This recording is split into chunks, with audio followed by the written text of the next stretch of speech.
The next sacred cow is work hard.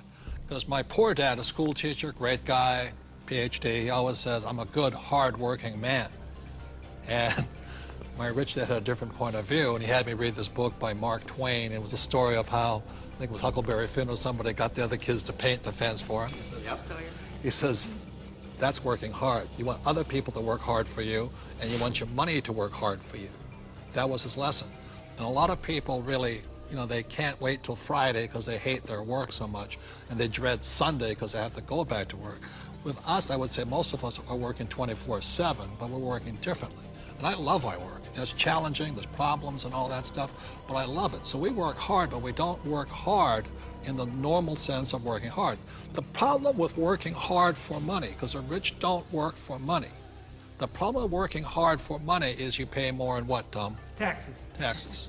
The harder you work for money, the more you will pay in taxes, right? Well, right. If instead of working hard for money, like you're talking about, instead if you work for assets, then you pay a lot less taxes, because the tax law, again, is geared towards building assets. Because as we build assets, we build the economy. Time out. The big difference between E's and S's and B's and I's, E's and S's focus on the income statement, and B's and I's focus on the asset column. My rich dad simply said to me, he says, assets put money in your pocket whether you work or not, and liabilities take money from your pocket. For example, my house is a liability because it takes money from my pocket every single month. Yet my rental properties are assets because they put money in your pocket whether you work or not. One of the reasons so many people are struggling financially today is they're buying liabilities they think are assets. As we build assets, the economy grows, and the employees get benefits also, because now we have more jobs for more employees. But on Michael's side, why are people working so hard is because the Fed's also working hard printing money, right? Yeah, people. I've got friends that just say, I need to get more hours, or I need to get a second job or something like that. They're working harder to make a few more dollars, but they don't realize that over this entire past decade, the average in real income after inflation has been falling. So the harder people work, the less they're making anyway, because the government and the Federal Reserve, the banking system, they're basically stealing it from them. Can we bring in the bags of coins right now? Thank you. I'm not going to hold that.